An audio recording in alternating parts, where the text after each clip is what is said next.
Bayangkan sebuah negara yang selama ini sering diremehkan, tiba-tiba membuat dunia terdiam. Bukan karena sumber daya alamnya, bukan karena pariwisatanya, tapi karena sesuatu yang jauh lebih besar, industri pesawat terbang, ya, Indonesia. Dan yang lebih mengejutkan, ini bukan cerita baru.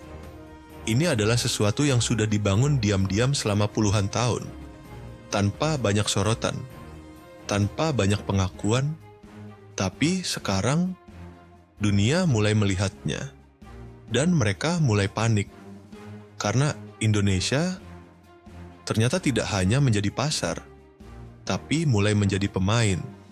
Dari pesawat CN-235 yang digunakan oleh berbagai negara, termasuk Amerika Serikat, hingga keterlibatan Indonesia dalam proyek jet tempur KF-21 bersama Korea Selatan, ini bukan lagi sekadar mimpi.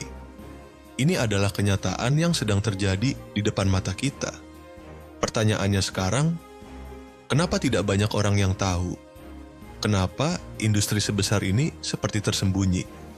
Dan yang paling penting, seberapa besar sebenarnya kekuatan Indonesia di dunia dirgantara? Sebelum kita masuk lebih dalam, pastikan kamu tekan tombol like dan subscribe. Karena apa yang akan kamu dengar selanjutnya mungkin akan mengubah cara pandangmu tentang Indonesia. Indonesia sebenarnya sudah masuk ke dunia dirgantara sejak lama. Bahkan sejak tahun 1970-an, negara ini sudah mulai membangun fondasi industrinya. Salah satu tokoh penting di balik semua ini adalah B.J. Habibie.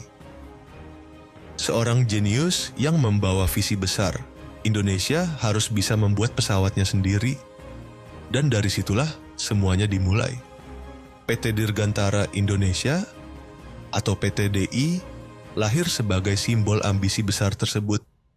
Banyak yang mengira Indonesia hanya merakit. Tapi kenyataannya jauh lebih dalam dari itu. Indonesia mendesain, mengembangkan, bahkan mengekspor pesawat ke berbagai negara. CN-235 adalah salah satu buktinya. Pesawat ini bukan hanya digunakan di dalam negeri, tapi juga dipakai oleh berbagai negara untuk misi militer, patroli, dan kemanusiaan. Bahkan digunakan oleh US Coast Guard, ya, Amerika Serikat. Bayangkan itu. Negara adidaya menggunakan pesawat buatan Indonesia. Dan itu baru permulaan. Indonesia juga mengembangkan pesawat N-219 yang dirancang khusus untuk menjangkau daerah terpencil. Ini bukan sekadar proyek, ini solusi nyata untuk negara kepulauan terbesar di dunia. Tapi yang benar-benar membuat dunia mulai memperhatikan adalah keterlibatan Indonesia dalam proyek KF-21 Boramae. Ini adalah jet tempur generasi baru yang dikembangkan bersama Korea Selatan. Dan Indonesia bukan hanya penonton, Indonesia adalah partner. Artinya, Indonesia ikut dalam pengembangan teknologi militer tingkat tinggi. Ini bukan level biasa.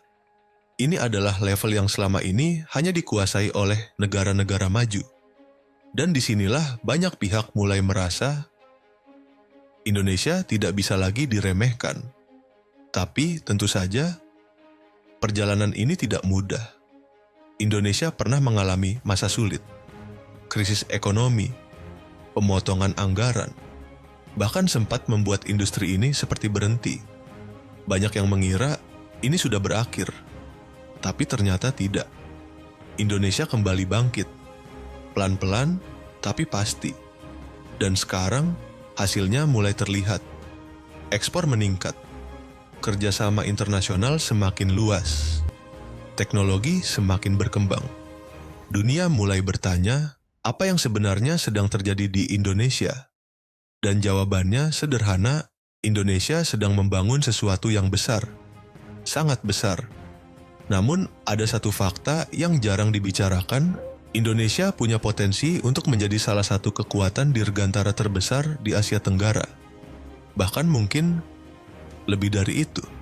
Dengan populasi besar, kebutuhan domestik yang tinggi, dan posisi geografis yang strategis, Indonesia punya semua yang dibutuhkan untuk tumbuh.